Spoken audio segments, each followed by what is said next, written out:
Entre todas las personas que he conocido a lo largo de los años, nadie me ha causado una impresión tan fuerte. Pasan los meses y esa sensación sigue presente en mi vida. Cuando estoy a solas, se me aparece la cara de ese hombre, con su expresión ingenua y esa mirada ausente que se esforzaba por sonreír cada vez que coincidía con otra mirada. Es cierto, no tenía nada de especial ni de extraordinario. En el fondo era un tipo de lo más corriente, uno de tantos con los que nos cruzamos todos los días sin siquiera mirarlos, porque nada en ellos nos despierta la curiosidad sobre ningún aspecto conocido o desconocido de su existencia. Cuando vemos a personas así, casi siempre nos preguntamos, ¿para qué viven en realidad? ¿Qué sentido tiene su existencia? ¿Qué lógica, qué razón los empuja a respirar, a andar sobre esta tierra? Sin embargo, nos cuestionamos porque solo nos fijamos en el exterior. No se nos ocurre pensar que ellos también tienen una cabeza y dentro de ella un cerebro condenado a funcionar, les guste o no, y por tanto, inevitablemente, su propio mundo interior. Y como dichos mundos no se manifiestan superficialmente, si en lugar de dar por hecho que estas personas carecen de vida espiritual, sintiéramos curiosidad por esos universos inexplorados, es decir, un mínimo de interés por nuestros semejantes, quizá nos llevaríamos una grata sorpresa y descubriríamos una riqueza impresionante. No obstante, el ser humano, por alguna razón extraña, prefiere explorar solamente cuando intuye que va a encontrar algo. Siempre habrá un héroe dispuesto a adentrarse en una gruta donde vive un dragón, pero ¿quién tiene el valor de bajar a un pozo sin saber qué hay en el fondo? En mi caso, conocer a ese hombre, a Raif Efendi, fue pura casualidad.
Hola, ¿cómo le va? Muy buenos días.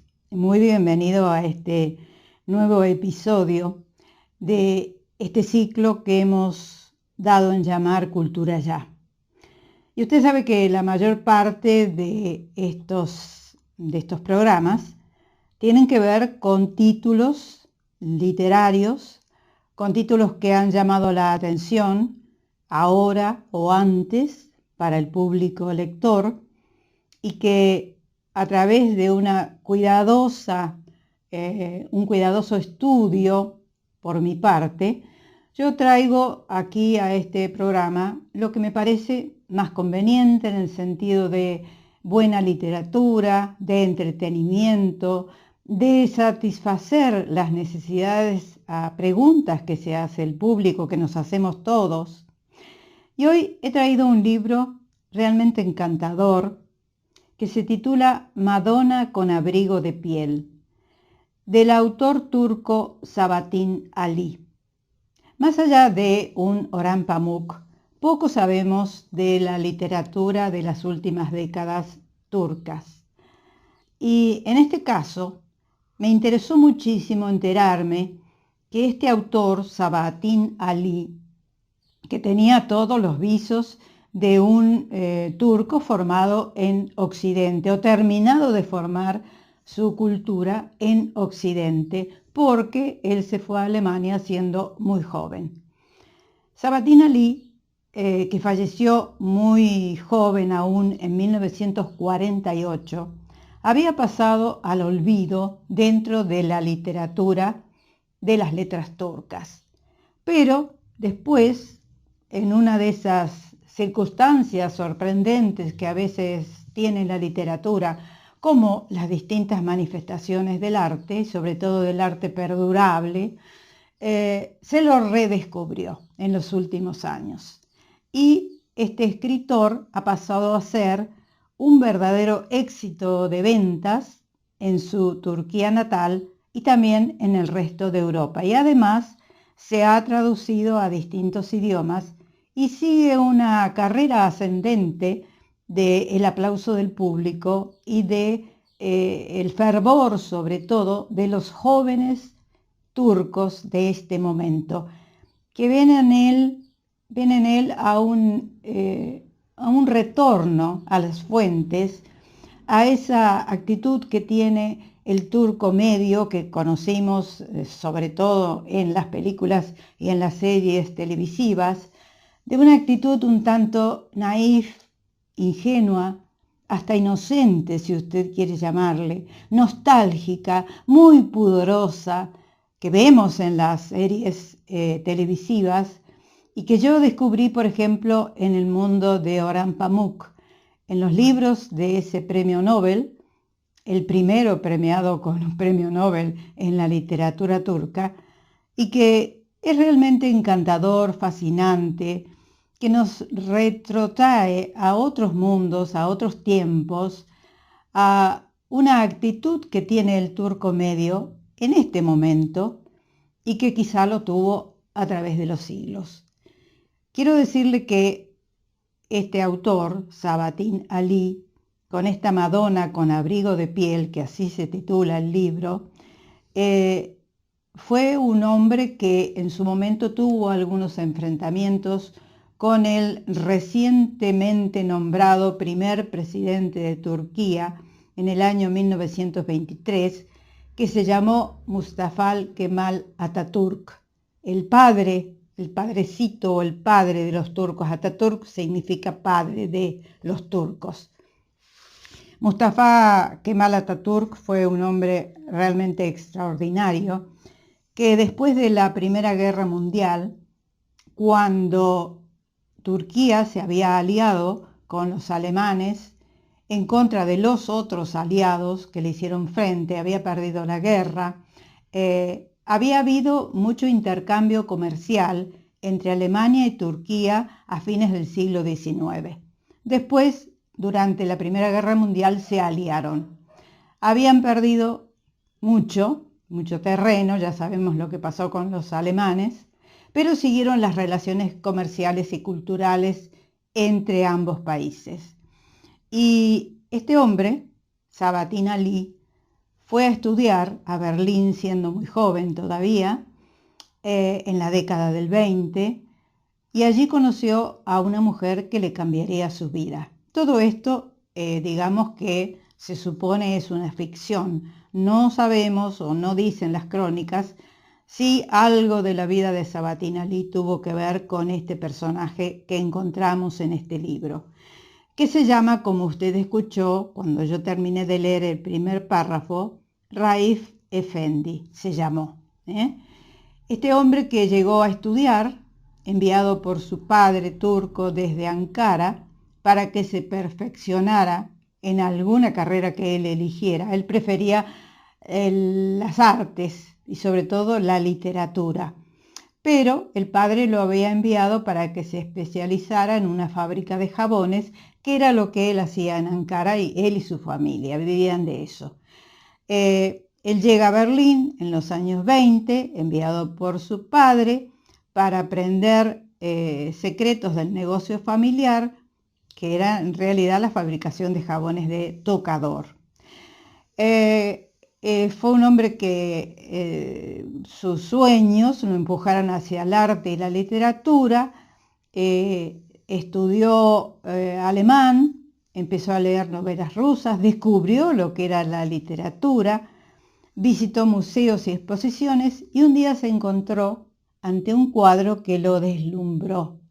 Un cuadro que se titulaba Madonna con abrigo de piel. Y allí empieza la historia de este personaje, Raif Efendi, que usted va a ver al final de todo de este relato, de esta narración, que es un ser común, es un ser de todos los días, pero que tenía su corazoncito. Y quiero decirle que este libro está escrito desde la mirada de un amigo de Raif Efendi, del cual nunca se da el nombre. Es el narrador, pero no es el protagonista. El protagonista es Efendi. Pero su amigo, que lo va conociendo en el trabajo en el cual ellos dos comparten horas de vida y de trabajo, lo va conociendo y se va dando cuenta que aparentemente ese hombre es un ser de un perfil muy bajo, muy tímido, muy indeciso, pero va conociendo a un ser humano extraordinario. Y lo que yo les leí al comienzo es la reflexión que hace el autor, digamos, el narrador de este cuento, y cómo en su momento él creyó que Raif Efendi era un hombre que no tenía mucho sentido su existencia, se pregunta él, pero solamente él vio el exterior de ese hombre que era tan humilde, tan modesto, tan introvertido, tan tímido, pero después empezó a conocerlo y se encontró con un hombre extraordinario, un ser humano extraordinario. Cuando él llegó a conocerlo, fue a través de ser compañeros de trabajo. Y él consiguió su trabajo, este personaje, el que narra, a través de un amigo que se llama Hamdi. Y bueno, ese amigo en un momento determinado le dice que él le va a conseguir trabajo porque este narrador está sin trabajo en ese momento, le va a conseguir trabajo en su empresa, se muestra muy arrogante y entonces el narrador en un momento determinado le dice, me hablaba, o dice, le cuenta, me hablaba como si ni se le pasara por la cabeza que yo pudiera replicarle o estar en desacuerdo con él, como si le estuviera dando consejos a un niño pequeño y con la seguridad del que se siente avalado por sus triunfos en la vida. Yo lo observaba con los ojos llenos de admiración y una sonrisa absurda que alentaba más, si cabía, su arrogancia. Todo esto lo dice el narrador, del cual no conocemos el nombre, todavía no lo ha llegado a tratar a Raif Efendi.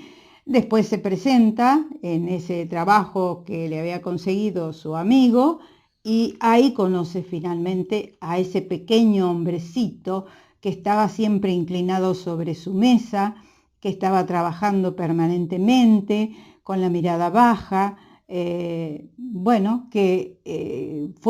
pasó a ser su compañero en ese despacho, y así empezó una amistad un tanto sorprendente porque tanto este personaje que escribe el libro como Raif Efendi tenían poco en común. Pero, no obstante, este hombre, el narrador, se da cuenta de que se está encontrando ante un personaje diferente. Él dice en la página 21, cuenta, por las mañanas llegaba justo a la hora de entrar. Al mediodía comía en el despacho y por las tardes, después de hacer algunas compras, se iba enseguida a su casa. Está hablando de Raif Efendi. Aunque se lo propuse en varias ocasiones, nunca quiso tomar un café conmigo. Me esperan en casa, decía.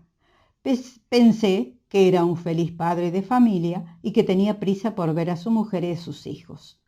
Más adelante me di cuenta de que no era así en absoluto, pero de eso ya hablaré cuando llegue el momento. Bueno, empieza a darse cuenta de que ese personaje es realmente extraño para la forma de ser que tiene la gente en común de todos los días, que tiene su familia, y empieza, digamos, a llamarle la atención. El tal Raif Efendi pasaba mucho tiempo enfermo, tenía sus problemas de salud, faltaba a la oficina, a su trabajo, una o dos veces por semana, y un día él lo va a conocer a su casa. Y ahí se da cuenta de la situación que está viviendo ese hombre, rodeado de familiares que viven de él, de su magro sueldo, que lo usan, que se deja usar, que es un hombre como acabado, que no tiene muchas aspiraciones en su vida. Y bueno, se empieza a preguntar el autor del libro, ¿qué sucede con ese hombre tan extraño, a quien él ve que de vez en cuando abre los cajones del escritorio y se pone a leer en algo que hay en su interior? Finalmente este hombre se enferma, Raif Effendi, y entonces él sí va a visitarlo a su casa ya de otra manera, un tanto protocolar, porque su jefe lo ordena que vaya a averiguar qué sucede. Era en 1920 todo esto. Y allí empieza a descubrir a un personaje realmente singular. Vamos a hacer una pausa y después yo les sigo contando que es un libro que es una novela, un tanto, como le decía, naif, pudorosa, no tímida, pero con todos los rasgos de un autor que tenía mucho cuidado con sus lectores, que quería mostrarles un mundo desde una óptica no diferente, pero desde la óptica que se podía hacer en la década del 30, porque Sabatín Ali escribió esta novela a fines de la década del 30, a comienzos de la del 40.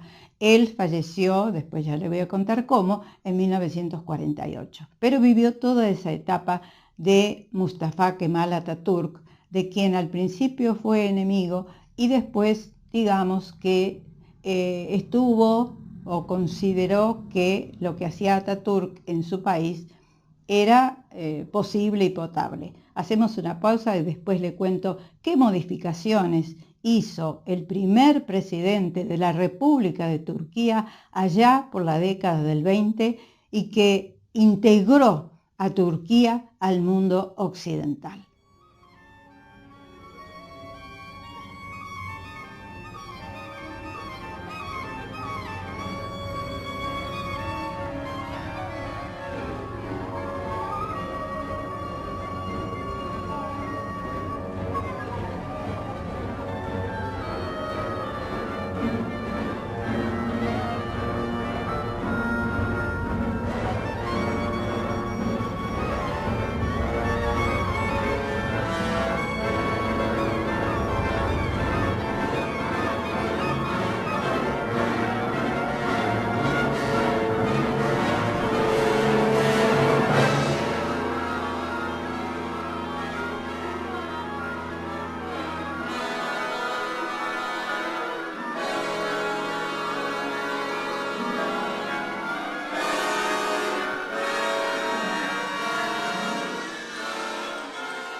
Bien, antes de seguir quiero decirles que la música que acompaña hoy a este programa son fragmentos de la Sinfonía número 3, opus 39, del compositor turco Ahmet Saygun. He tratado de encontrar música actual o contemporánea de autores turcos y advertí, porque elegí a varios que encontré. No es fácil encontrar música turca de este momento dentro de la música académica o llamada clásica.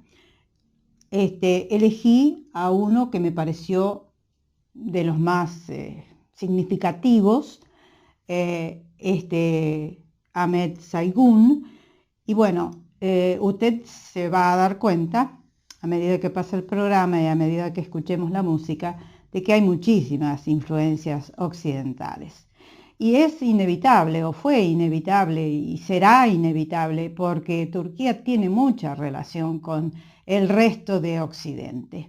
Y les decía que Kemal Atatürk fue un hombre que revolucionó la política de su momento y las costumbres turcas y todos los hábitos de vida que hasta ese momento había manejado o habían hecho efectivos los ciudadanos que pertenecían al Imperio Otomano. El Imperio Otomano que terminó durante la Primera Guerra Mundial, pero que tenía 700 años de haber construido una civilización extraordinaria y sobre todo hubo algunos sultanes que cambiaron la historia de esa parte de la civilización del momento.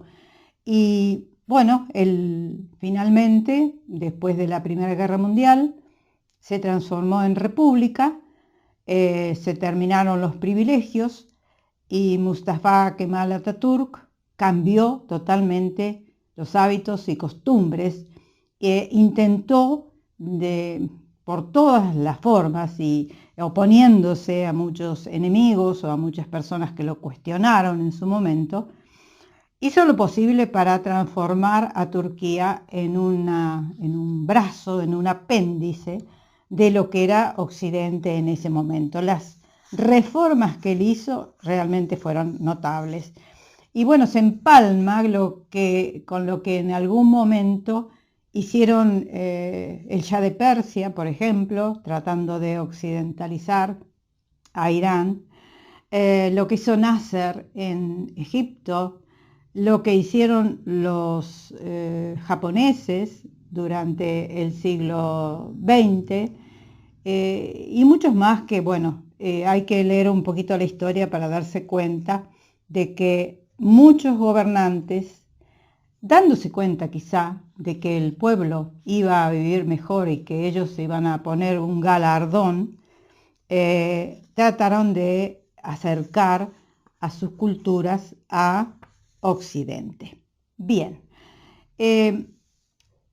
antes de seguir quiero decirle que usted cuando escucha este programa, o si no lo escucha, lo mismo hágame esa atención, dele like o si está en Facebook o en YouTube, o si no, inscriba su nombre o suscríbase, porque eso facilita que Google, que es la gran plataforma para poder manejarse dentro de estos medios de expresión, le dé prioridad al programa, porque si los algoritmos se dan cuenta de que la gente no participa en el programa dándole like o no dándole like, bueno, van dejando a un costado al programa o a los programas y no saltan en primer término a la vista del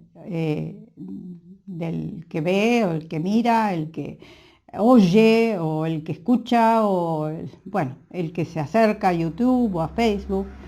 Entonces es un pedido que usted se habrá dado cuenta, hacen muchos youtubers.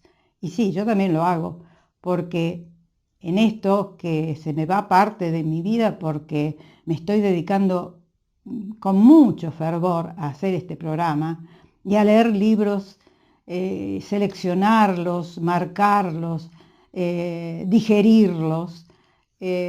Por supuesto que quiero que tenga éxito. Quiero que llegue a la mayor parte de la audiencia. Me interesa, es un trabajo que hago muy concienzudamente y me interesa que llegue a la mayor parte de gente. Bien, voy a seguir hablando de los literatos turcos y sobre todo tengo que hacer, más allá de Sabahattin Ali, tengo que hacer pivote en Orhan Pamuk. Orhan Pamuk, cuyo primer trabajo que se dio a conocer en Occidente, que se tituló Me llamo Rojo, del año 1998, es una novela que combina el misterio, la historia de amor y la reflexión filosófica en la Estambul del siglo XVI, bajo el reinado del sultán Murad III. El gran Orhan Pamuk también se ha criado, digamos, parte de su vida en Turquía y parte de su vida en otros lugares de Occidente, sobre todo en Estados Unidos. Ha trabajado muchísimo, a veces ha tenido que irse de su país por problemas políticos y sobre todo con el actual régimen, déjeme que lo llame así, o presidente de los turcos. Bueno,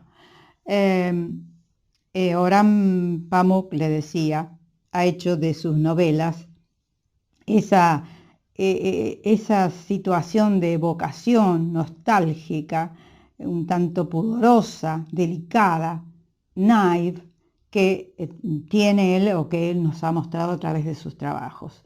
Hay una novela que por sobre todas las cosas, me encanta Orhan Pamuk, leo todo lo de él, pero está Estambul, que habla sobre las memorias de él, sobre su vida, y hay una novela que se llama El Museo de la Inocencia, donde justamente trata sobre ese pudor que tiene el pueblo turco y que lo muestra a través del arte.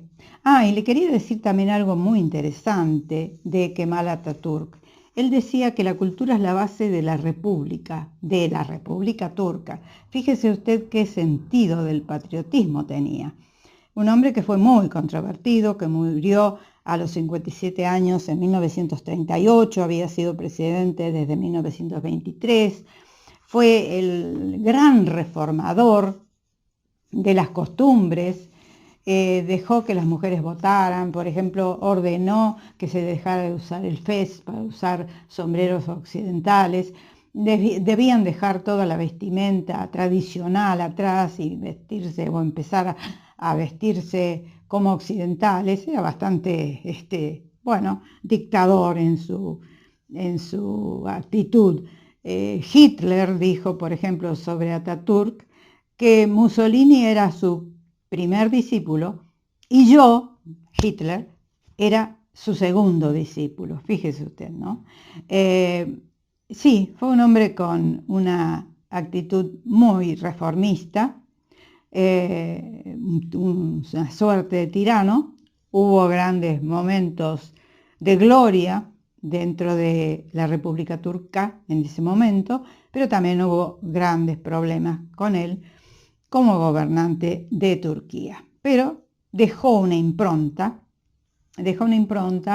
de una actualización de las costumbres que hasta ese momento aparentemente eran costumbres que venían de cientos de años y que ya no encajaban con lo que era Occidente en ese momento. Bien, y voy a seguir con la novela esta que tenemos entre manos, que se llama Madonna con abrigo de piel, de Sabahattin Ali, y en un momento determinado este personaje, ya en este momento está hablando Raif Efendi, en la página 61 dice: yo estudié la primaria y fui durante un tiempo a la escuela en Turquía, que está como a 1 hora de camino para cursar la secundaria desde donde él vivía, que era Abran, con B corta. Con 19 años, en los últimos días de la Gran Guerra, me llamaron a filas y mientras estaba haciendo la instrucción se proclamó el armisticio. Volví a mi ciudad, continué los estudios, pero no los terminé. De hecho, no me apetecía mucho estudiar. El año que había transcurrido entre medias y el caos tremendo que reinaba en la zona en aquel entonces me hicieron perder el entusiasmo por mi formación. Tras el armisticio, o sea, tras la Primera Guerra Mundial, todo se desmoronó. Ya no existía ni un gobierno como es debido, ni unos ideales y unos objetivos claros. Algunas regiones habían sido invadidas por tropas extranjeras y multitud de bandas que habían aparecido de la nada bajo todo tipo de siglas empezaron a actuar, unas enfrentándose al enemigo y otras saqueando pueblos. Una semana el nombre de un cabecilla pasaba de boca en boca como si fuera un héroe, y a la siguiente se hacía público que había sido ejecutado. En una época tan convulsa, no resultaba muy atrayente encerrarse entre cuatro paredes a estudiar historia otomana o los diálogos de formación moral. Sin embargo, mi padre, que era uno de los que tenían una mejor situación económica en la región, estaba empeñado en que yo me formara.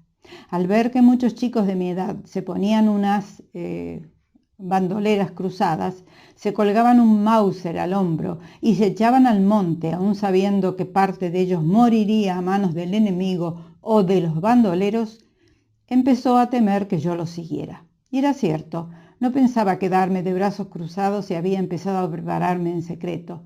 Pero entonces las tropas de ocupación entraron en la ciudad y todas mis ansias de heroísmo fueron condenadas a morir dentro de mí.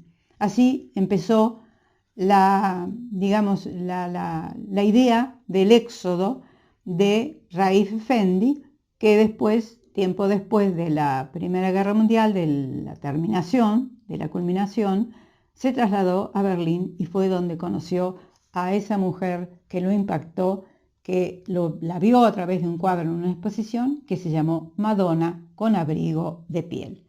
Todo esto ya ahora, a partir de la página 60 y pico, ya es narrado por el propio Efendi en el libro.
Bien, después de escuchar otro fragmento de esta Sinfonía número 3, opus 39 de Ahmet Saygun, seguimos, sobre todo quiero en este momento terminar ya de dar una idea general, un pantallazo general de las reformas que llevó a cabo Mustafa Kemal Atatürk a partir de 1923 en la nueva República de Turquía. Cerró las escuelas religiosas en 1924, también en ese año adoptó una constitución. En el año 25 adoptó el calendario occidental, el gregoriano, prohibió el uso del fez y del velo e introdujo la vestimenta occidental en ese mismo año, en 1925. Introdujo un nuevo código civil basado en el suizo. Con ese código se terminó con la poligamia y el divorcio por repudio. Él se divorció de su primera esposa, pero ya no era por repudio. E introdujo el matrimonio civil en 1926. Elaboró el primer censo de población en el año 27. En el 28 declaró la laicidad del Estado, es decir, el Estado turco no tenía nada que ver ya con la religión, se separaron, digamos, religión, Estado y gobierno. Sustituyó el alfabeto árabe por el alfabeto latino en 1928, concedió el derecho a voto a las mujeres y el derecho a ser votadas en elecciones locales en 1930, alentó él la participación de la mujer en todo lo que tuviera que ver con la vida cívica en Turquía. La llamada a la oración y las recitaciones públicas del Corán, que es un uso, una costumbre tan musulmana, deberían hacerse en turco en vez de en árabe. Esto lo dispuso en 1933. Concedió el derecho de voto a las mujeres y el derecho a ser votadas en elecciones nacionales. Y también pudieron optar a puestos de trabajo oficiales. En 1934 fue esto. Imagínese usted lo que debe haber sido para la mayor parte del pueblo un cimbronazo tan importante como este, que después de siglos de vivir de otra manera, no digo mejor ni peor, pero vivir de otra manera, de golpe, en unos pocos años, se introdujeron todos estos cambios en un pueblo con unas tradiciones tan arraigadas. En el año 1934 introdujo los apellidos en sustitución del nombre único de la tradición árabe. Él adoptó el apellido Atatürk, que quiere decir padre de los turcos, y se proclamó el domingo como día de descanso. Esto, entre otros intentos que concretó de occidentalización de Turquía. Lo consiguió. Después, bueno, vinieron otros gobiernos y ahora el gobierno último que hay en este momento de Erdogan, en fin, está haciendo la vida un poco más difícil a los turcos. Pero digamos que también Atatürk fue en su momento bastante controvertido. Bien, hablando de este autor que hoy hemos tomado, Sabahattin Ali, quiero decirle que ha sucedido con él lo mismo que sucedió con una Irene Nemirovsky o un Sándor Márai en su momento, es decir, autores que por una u otra circunstancia, sobre todo debido a las guerras, habían desaparecido, ya no eran más considerados como grandes autores por la mayor parte de las editoriales y del gran público. Después se los redescubrió y lo mismo ha sucedido con Sabahattin Ali. En la página 66, Raif Efendi, ya que es el protagonista de la narración, se quiere ir de Turquía, pone sus ojos en Alemania, que era en ese momento aliado de Turquía y que además sabían ellos, los turcos, que allí podían hacer una carrera o estudiar o conseguir trabajo, etc. Él dice lo siguiente: había oído en algún sitio que a causa de la devaluación del marco, Alemania era bastante barata para los extranjeros y que incluso se podía vivir con menos dinero que en Estambul. Así que me proponía que fuera allí para aprender el oficio del jabón, eso le decía su padre, y me enviaba cierta cantidad para los gastos del viaje y demás.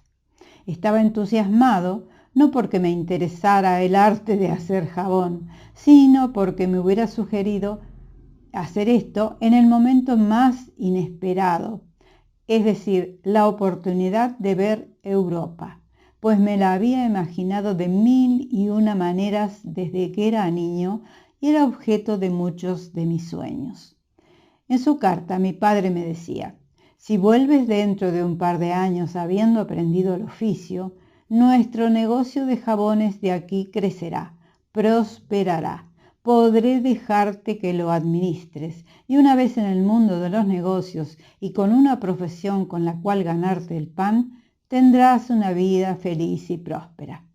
Pero, dice Efendi, eso era lo último que yo tenía en mi cabeza. Mi intención era aprender una lengua extranjera, leer libros en ese idioma y sobre todo conocer en esa Europa a personas que hasta ahora solo me había encontrado en las novelas.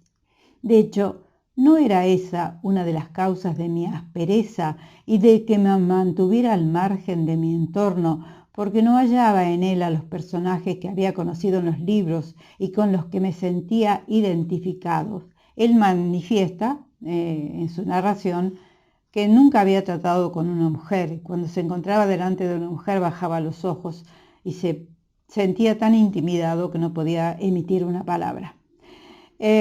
A través de las lecturas, él se encontró con héroes y heroínas haciendo, cometiendo toda suerte de audaces actitudes, de aventuras insólitas. Y bueno, lo que todo joven o adolescente primero y joven después empieza a soñar a través de, en este caso, la literatura, que era lo que se usaba en ese momento. Él empezó también a frecuentar a los grandes maestros de la pintura, recorría en Berlín la Galería Nacional, se pasaba días reviviendo en su mente la misma cara o el mismo paisaje, hasta que un día llegó a una exposición importante y se detuvo en una sala principal, y él dice en la página 72, me detuve ante una pared próxima a la puerta de esa sala. Me resulta imposible describir mis sentimientos de ese instante, incluso después de tantos años. Esto lo escribe en un diario que él lleva, Effendi, en el año 1933 aproximadamente. Él había conocido a ese retrato 10 años antes. Recuerdo que sencillamente me quedé clavado delante del retrato de una mujer con un abrigo de piel. Otros visitantes me empujaban por la derecha y la izquierda, pero yo era incapaz de moverme de donde estaba. ¿Qué tenía aquel retrato? No soy capaz de explicarlo. Era solo la expresión curiosa de la cara, un tanto salvaje, un tanto orgullosa y muy enérgica, como nunca le había visto antes a una mujer. A pesar de que desde el primer instante supe que no había coincidido en ningún sitio con aquel rostro u otro parecido, tuve la sensación de que no me era desconocido. Aquella cara pálida, aquellas cejas negras y los ojos también negros que asomaban por debajo de las mismas, aquel pelo castaño oscuro y sobre todo aquella expresión que unía la inocencia y la voluntad, un tedio infinito con una personalidad poderosa, jamás podrían resultarme extraños. Conocía a aquella mujer de los libros que leía desde los 7 años y de los mundos imaginarios que me forjaba desde los 5. Era un retrato compuesto, una mezcla de todas las mujeres de mi imaginación. Entre las pieles de gato montés se le veía parte del cuello, que a pesar de quedar en la sombra, era claramente de un blanco mate, y sobre él un rostro ovalado y ligeramente vuelto hacia la izquierda. Sus ojos negros miraban a algún sitio como sumidos en reflexiones profundas e incomprensibles, como si estuviera buscando con su último aliento de esperanza algo que sabía con seguridad que no podría encontrar. Bueno, él sigue hablando de cómo se siente al ver ese rostro, esa imagen de mujer que se le transforma en una obsesión. Ya vamos a seguir leyendo parte de este libro, y cree encontrar en ella a la mujer de su vida, a su mujer ideal.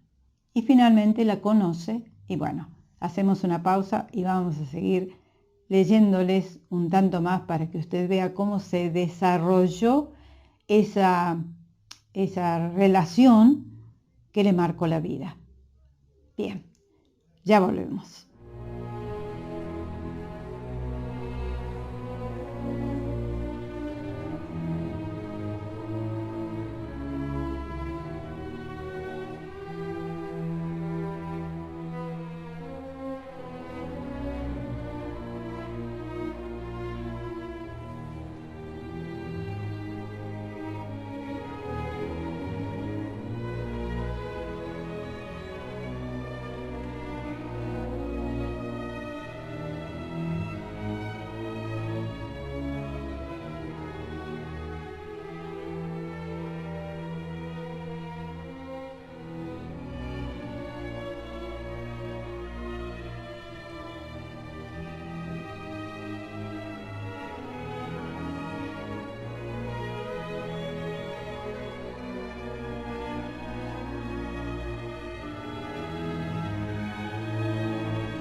Bien, y sigo contándoles parte de su experiencia con esta mujer que se llama María Puder, la autora del retrato, que en realidad es un autorretrato. Él después se entera que es un autorretrato, se fascina con ese rostro, se da cuenta que allí puede estar el gran amor de su vida, desde el inicio nomás, y empieza a buscarla, hasta que un día la descubre.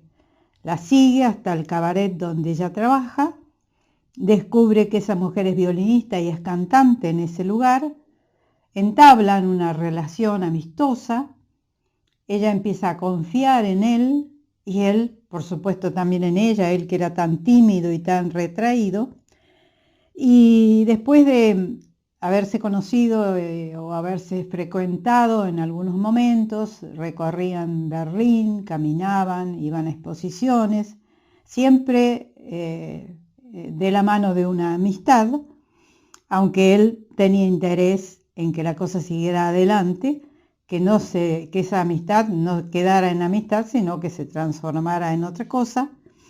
Ella, en un momento determinado, en la página 109, empieza a contarle cómo es ella. Una mujer extraña, un tanto distante. Ella era alemana con ascendencia checa, porque su madre era de Praga, su padre había sido judío, ya habían muerto, el padre había muerto, la madre no.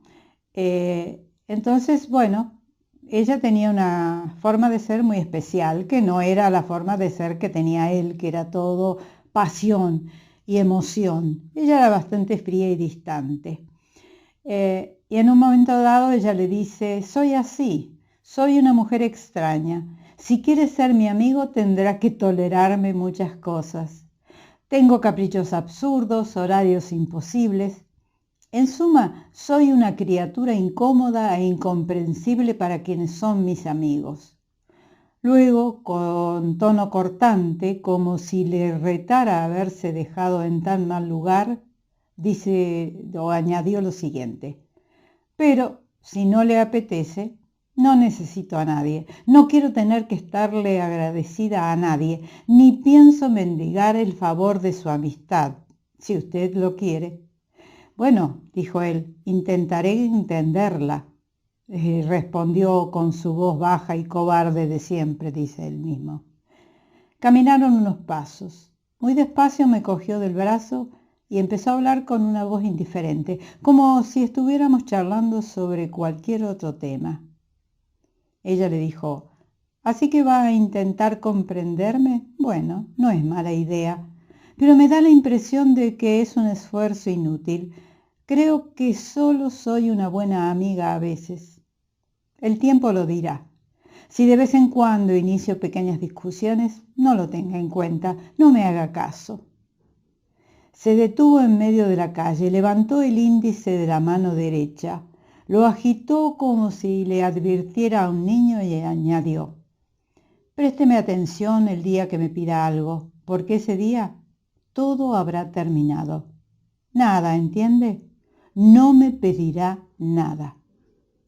Y continuó con la voz cargada de ira, como si discutiera con un enemigo.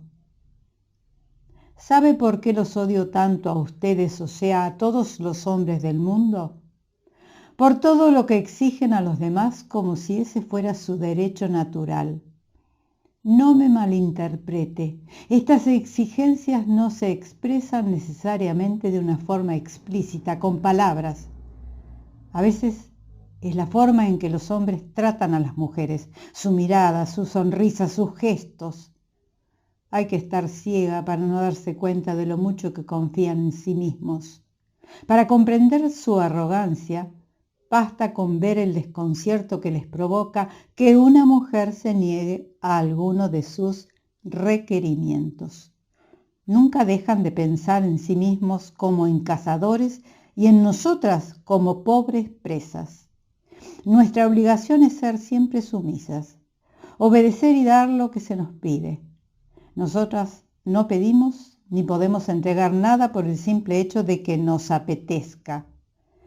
Me repugna ese orgullo masculino estúpido y soberbio, ¿lo entiende? Por eso creo que puedo ser amiga suya, porque usted carece de esa autoconfianza absurda, pero no sé. No sería la primera vez que veo asomar los colmillos de un lobo en la boca de un cordero. Bueno, estas consideraciones de ella terminan en la página 110 y me quedé pensando, cuando leí esto, lo que opinaba David Herbert Lawrence sobre la relación entre hombre y mujer. Que él decía que un hombre se sentía absolutamente completo cuando amaba a otro hombre y que la relación con la mujer, más que nada, era de compañerismo, de afecto, también de sexo. Bueno, qué difícil. En todos los momentos de la historia de la humanidad se cocinan habas parecidas, ¿no? Ya volvemos.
Antes de seguir con la historia de esta novela que estamos hoy comentando, Madonna con abrigo de piel, quiero rápidamente hacer una mención al cine turco y a la televisión, que en este momento está dando tantos éxitos. En el año 1999 vi por primera vez cine turco, creo yo, porque no venía a la Argentina, en una película que se llamó Nubes de Mayo, que me fascinó, y su autor es el director turco más aplaudido en los festivales internacionales y en el cine internacional. Se llama Nuri Bilge Ceylan, y en su haber tiene películas como Tres monos, también multipremiada, Érase una vez en Anatolia del año 2011, que me encantó. La acción transcurre en Capadocia. Sueño de invierno de 2014, también bellísima. Los paisajes de Turquía son de ensueño y la forma de ser de sus habitantes, de su gente. Bilge Ceylan la dibuja de una manera estupenda. Después de Sueño de invierno llegó El Peral salvaje en el año 2017 y ahora no sé qué está pasando porque digamos que las grandes productoras de cine turcas se están volcando a la televisión, donde tienen mayor éxito y donde hacen más concesiones también para que justamente ese éxito prospere. Y bueno, para muestra bastan botones como Suleimán el Magnífico, Las Mil y una Noches, Esposa Joven o la exitosa Doctor Milagro. En todas estas, ¿por qué gustan tanto? Me he puesto a pensar, ¿por qué gustan tanto las series turcas. Me imagino porque, insisto, ese rasgo de lo pudoroso que tienen, de lo naif, de la ingenuidad, hasta de la inocencia, de la melancolía, se refleja perfectamente en todas estas series que vemos y en el cine, y sobre todo en la literatura de Orhan Pamuk, y ahora, con muchas décadas antes, por cierto, es una literatura más convencional, en este libro de Sabatin Ali. Bien, en la página 146, ella, que lo hace sufrir mucho porque no se atreve a confiar en él como el amor de su vida, en un momento determinado él le dice, reflexionando sobre el amor, que ella está decidida a no dejarse enamorar y él ya está totalmente enamorado. En un momento él le dice, alguien que tenga en su interior la capacidad de amar de verdad, nunca concentrará su amor en una única persona ni esperará que nadie lo haga. Cuanta más gente amemos, con mayor intensidad queremos a quien amamos en primer lugar. El amor no es algo que se agota cuando se reparte. Y ella le contesta, creía que los orientales pensaban de otra manera. Y él responde, pues no es mi caso. María clavó la mirada en un punto fijo y se quedó absorta un buen rato y dijo, el amor que yo espero es distinto. Es algo fuera de toda lógica, indescriptible y de naturaleza desconocida. Que te guste a alguien, quererlo, es una cosa. Y desear con todo tu cuerpo y toda tu alma, desearlo todo es algo muy distinto. En mi opinión, eso es el amor, un deseo irresistible. Y él le replicó con tono seguro, a lo que usted se refiere es a la pasión del instante. El cariño que uno tiene dentro se acumula, se concentra cuando menos se lo espera. Es el momento menos oportuno. Y del mismo modo que la luz del sol que calienta de forma tan agradable quema si se concentra en un punto al pasar por una lente, ese cariño nos envuelve y prende la llama. No creo que sea correcto afirmar que es algo que viene de repente de afuera. Es la violencia de unos sentimientos que ya tenemos dentro y que al desatarse nos desconcierta. Bueno, yo les voy a leer nada más que hasta acá, porque la historia sigue un tiempo más. Ella se enferma en Berlín, él la cuida durante varios meses, está internada, tiene una suerte de pleuresía y finalmente ella, que no puede seguir ya en Berlín por distintos motivos, se va con su madre hasta Praga. Él se va a encontrar con ella en Praga, la va a ir a buscar porque ella finalmente decide aceptarlo como el amor de su vida. Aparentemente, él lo cree porque él es un bien intencionado que cree todo. Ella ya ha tenido más experiencia, más calle en su vida y es un poco más escéptica. Entonces quedan en encontrarse en Praga, se desencuentran y no le voy a seguir contando de qué trata el tema en sí, pero que es una historia de amor casi imposible, es. Y realmente está tan bien narrada, con tanta profundidad y tanta ternura hacia el ser humano, que a mí realmente me fascinó. Hacemos una pequeña pausa y ya estamos terminando con el tema de hoy.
Bien, ya estamos terminando este libro Madonna con un amigo de piel del autor turco Sabahattin Ali, que escribiera en la década del 40, y es la memoria nostálgica de un amor casi imposible entre un estudiante turco y una muchacha alemana en la Berlín de los años 20, después de la Primera Guerra Mundial. Recuerde que le he dicho que este autor, rescatado del olvido, se ha impuesto sobre todo entre los lectores turcos, jóvenes turcos y también adultos, y en el resto del mundo, por su delicada prosa, por su candidez, por su pudor, por su encanto. Y la conclusión que yo saqué al leer este libro, en definitiva, es que todo es cuestión de fe en el amor, de fe en el ser humano, de creer, de aceptar las cosas como son, de ubicarse en el lugar de los otros, de la empatía. No sé, me gustó mucho. Una historia más pequeña quizá, no tan ampulosa o no tan notable como las de otros autores. Además, un libro breve, si se quiere compararlo a otros, porque tiene 220 páginas. Y bueno, yo se lo recomiendo porque me pareció delicioso. Quiero agradecer a todas las personas que están, acompañándome en este momento, a Carlos Culleré, a Jorge Piva, a Irene Gonet, a Jorge Ruggiero y Rosa Pedernera en Barcelona, a Mercedes Ávila, que se mejore, a Rodolfo Loigue, a Juli Mariano, Raquel Daniele, a mis adláteres en esta patriada que se llaman Rogelio Flores y Gustavo Seifer, a Florencia Gordillo, a Mayena, a Ketty de Molina, a Miriam Brusa, que ya ha abierto las puertas de la sala Enrique Mónaco del Colegio de Escribanos, con una exposición de artistas cordobeses y con un conversatorio que el martes 21 de septiembre tuvo en horas de la mañana. Ya está abierta la galería, al mediodía usted puede ir, la van a atender muy muy bien, con toda la calidad que tiene Miriam para agasajar de alguna manera emocional e intelectualmente a las personas que visitan las exposiciones. También quiero agradecer a Carlos Lista y a todo el mundo que en este momento está colaborando conmigo para que este programa siga adelante. Me despido con la frase que ya se ha hecho un caballito de batalla, o una muletilla, como usted prefiera, o un eslogan dentro de este programa. Cambiar el mundo, amigo Sancho, no es locura ni utopía, es simplemente justicia. Bueno, será hasta cualquier momento dentro de 2 semanas, como usted ya lo sabe. Chao, hasta siempre y que lo pase muy bien. Y se acaba de celebrar la Feria del Libro de Córdoba, algo muy importante. Cuídese, hasta siempre.